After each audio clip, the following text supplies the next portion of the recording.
दोस्तों, आप सभी का मेरे यूट्यूब चैनल पर स्वागत है। तो आज का हम इम्पोर्टेंट करंट अफेयर देखेंगे जो काफ़ी इंपॉर्टेंट है किसी भी एग्जाम के लिए। तो चलिए शुरू करते हैं।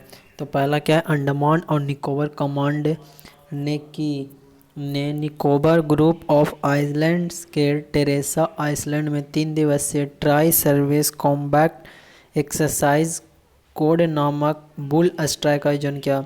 तो यह बुल स्ट्राइक, इसमें से मेन इम्पोर्टेंट जो हमें याद रखना होगा यह है कि बुल स्ट्राइक का आयोजन कहाँ किया गया था, अंडमान और निकोबार कमांड के द्वारा निकोबार ग्रुप ऑफ आइसलैंड के टेरेसा आइसलैंड में। कहाँ पर, टेरेसा आइसलैंड में बुल स्ट्राइक नामक जो आयोजन किया गया, एक्सरसाइज आयोजन किया गया, वह कितने दिन का था, 3 दिवसीय था। और किसके द्वारा किया गया, तो अंडमान और निकोबार कमांड के द्वारा किया गया। ये हमारे लिए बहुत इंपॉर्टेंट था, इससे ये जानकारी प्राप्त की है।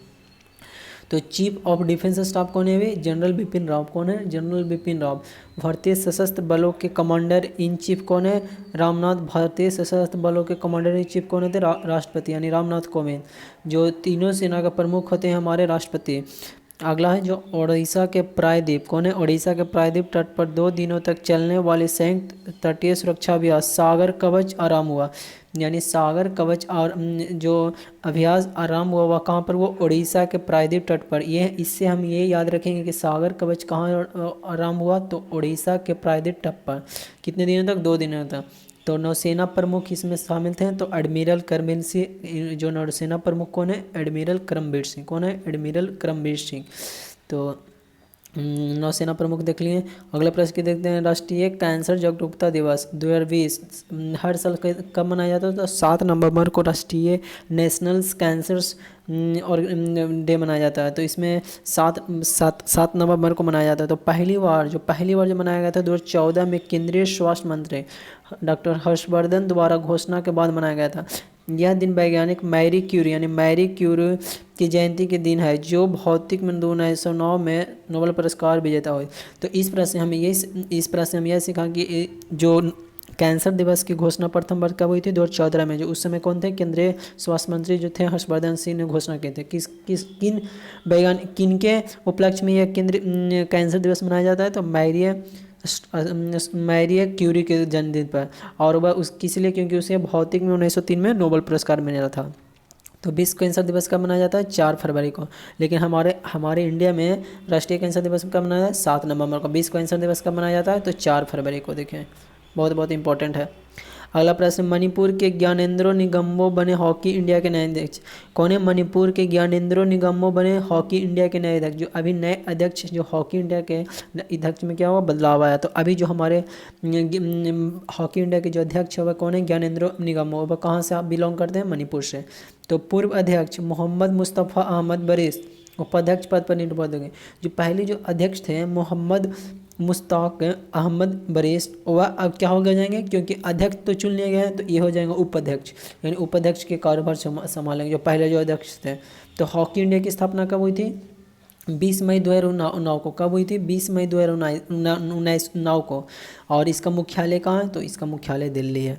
अगले प्रश्न की तरफ चलते हैं। अगला प्रश्न है, पीएम मोदी ने virtual global investor round table 2020 सम्मेलन की अध्यक्षता की। किसने, पीएम मोदी ने। किसका, virtual global investor round table 2020 की सम्मेलन की अध्यक्षता की हमारे प्राइम मिनिस्टर ने। तो virtual global investors round table VGR का आयोजन वित्त मंत्रालय और राष्ट्रीय निवेश और अवसंरचना कोष द्वारा किया था। जो वर्चुअल ग्लोबल इन्वेस्टर यानी VGI का आयोजन है ना, जो वित्त मंत्रालय और राष्ट्रीय निवेश और अवसंरचना कोष द्वारा किया गया था। किसके द्वारा, वित्त मंत्रालय और राष्ट्रीय निवेश अवसंरचना द्वारा किया गया था। जो ग्लोबल पीएम मोदी द्वारा जो वर्चुअल इन्वेस्टर, इसमें कौन कौन थे, वित्त मंत्रालय थे और राष्ट्रीय निवेश और अवसंरचना के द्वारा। अगला जो भारत और इटली के बीच द्विपक्षीय शिखर सम्मेलन वर्चुअल 6 नवंबर 2020 को आयोजित किया। भारत और इटली के बीच जो हमारे द्विपक्षीय शिखर सम्मेलन जो आयोजित हुआ वर्चुअल तौर पर, क्योंकि अभी कोरोना के कारण हमें वर्चुअल हुआ होता है कि मैं तो वीडियो कॉन्फ्रेंसिंग के जरिए या अदर के जरिए मैं घर मतलब कि यहाँ इंडिया रहते हुए बाकी लोगों से मेम्बर से बात विचार विमर्श होता है। तो कब हुआ, 6 नवंबर 2020 को आयोजित किया गया था।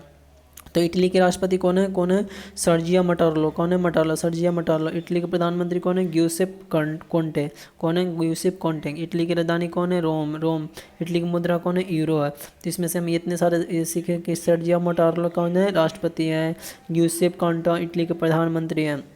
अगला प्रश्न है ओपेक। कौन है? ओपेक भारत संबंध की चौथी उच्च स्तरीय बैठक की मेजबानी ओपेक सचिवालय द्वारा की गई थी। यानी ओपेक भारत संबंध की चौथी स्तरीय, कौन सा स्तरीय? चौथी स्तरीय मीटिंग को मेजबानी ओपेक सचिवालय द्वारा की गई थी। तो इसमें से यह है कि बैठक के अध्यक्ष ओपेक के महासचिव कौन है? ओपेक के महासचिव मोहम्मद सानुसी बरकिंडो और भारत के पेट्रोलियम और प्राकृतिक गैस मंत्री इस्पात मंत्री श्री धर्मेंद्र प्रधान। मतलब इस प्रश्न ऐसे कि ओपेक जो अध्यक्षता हुई थी उसमें महासचिव कौन थे? मोहम्मद सानुसी बरकिंडो और भारत के जो पेट्रोलियम और गैस प्राकृतिक मंत्री इस्पात मंत्री है वह धर्मेंद्र प्रधान। इन दोनों के बीच में बैठक की अध्यक्षता हुई। वह चौथी स्तरीय बैठक थी। अगला जो प्रश्न है सेबी ने म्यूचुअल फंड। कौन है? सेबी ने म्यूचुअल फंड की मौजूदा ओवरसीज इन्वेस्टमेंट लिमिटेड में क्या बढ़ोतरी किया। सेबी ने म्यूचुअल फंड ओवरसीज इन्वेस्टमेंट में बढ़ोतरी किया। जो पहले जो 300 था मिलियन अब हो गया 400 मिलियन तक बढ़कर हो गया। अगला जो है भारतीय जो सेबी हुआ भारतीय प्रतिनिधि और विनिमय बोर्ड यानी सेबी का हिंदी अब में क्या होता है इसका विस्तार फॉर्म? भारतीय प्रतिनिधि और विनिमय बोर्ड यानी secretary and exchange board of India SEBI बोलते हैं। भारतीय प्रतिनिधि और विनिमय बोर्ड की स्थापना कब हुई थी? 12 अप्रैल 1992। ये जो शेयर मार्केट इन लोग के सारे को क्या करता है? देखभाल करता है कि क्या सही कर रहा है क्या गलत कर रहा है। इसके अधीन बाकी सब शेयर मार्केट यहाँ आता है। तो 12 अप्रैल 1992 को इसका स्थापना हुआ था। तो भारतीय प्रतिभूति और नियामक बोर्ड का मुख्यालय कहाँ है? मुंबई में। कहाँ है? मुंबई में। भारतीय प्रतिभूति और विनियामक बोर्ड का एजेंसी कार्यकारी कौन है? अजय त्यागी। कौन है? अजय त्यागी। अगला जो प्रश्न भारतीय अंतरिक्ष अनुसंधान। कौन है? भारतीय अंतरिक्ष अनुसंधान संगठन इंडियन स्पेस रिसर्च ऑर्गेनाइजेशन द्वारा polar satellite launch vehicle PSL के 51वें मिशन को लॉन्च किया गया। किसके द्वारा? PSLV के द्वारा। तो इसरो के अध्यक्ष कौन है? KN7। कौन है? KN7। इसरो का मुख्यालय कहाँ है? बंगलौर कहाँ है? कर्नाटका में। तो इस प्रकार से हम इतने सारे सीखे हैं।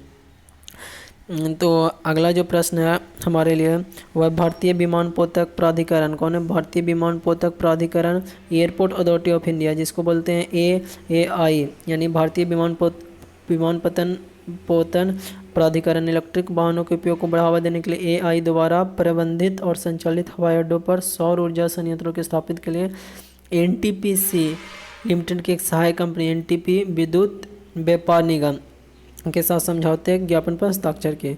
यानी जो भारतीय विमान प्राधिकरण यानी एयरपोर्ट अथॉरिटी ऑफ इंडिया जिन्होंने क्या किया NTPC के साथ क्या NTPC जो विद्युत जो मतलब कि जो विद्युत देता है उसके विद्युत व्यापार निगम के साथ समझौता किया ताकि जो एयरपोर्ट पर क्या हो सके। जैसे कोची सन में क्या पूर्ण रूप से क्या एयरपोर्ट है एयरपोर्ट पर क्या हो गया सोलार पैनल से पूरा सौर जल का मतलब सौर ऊर्जा से हम लोग बिजली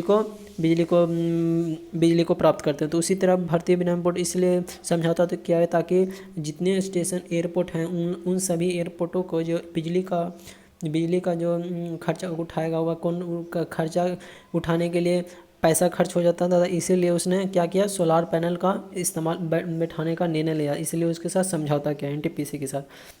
NTPC के कौन है? NTPC में जो विद्युत व्यापार निगम जो है उसके साथ समझौता किया। तो भारतीय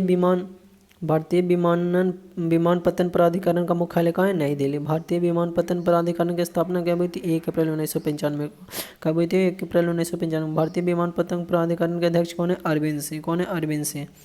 अगला जो हमारा प्रश्न है व्हाट्सएप ने अपनी भुगतान सेवाओं को संशोधित करने के लिए 5 भारतीय बैंकों के साथ साझेदारी की। किसने? व्हाट्सएप ने। तो वह कौन कौन से बैंक है ये याद रखिएगा। भारतीय स्टेट बैंक हुआ, HDFC बैंक हुआ, ICICI बैंक हुआ, एक्सिस बैंक है, जियो पेमेंट्स हुआ। कौन हुआ? भारतीय स्टेट बैंक हमारे HDFC बैंक हुआ, ICICI बैंक हुआ, एक्सिस बैंक हुआ और जियो पेमेंट्स। ये व्हाट्सएप ने अपने भुगतान सेवाओं को संसाधित करने के लिए है। तो ये था आज का हमारा अंतिम सवाल। यदि आपको कुछ भी मेरे वीडियो से थोड़ा भी फायदा होता है तो जरूर लाइक से सब्सक्राइब कीजिएगा और वीडियो देखने के लिए धन्यवाद।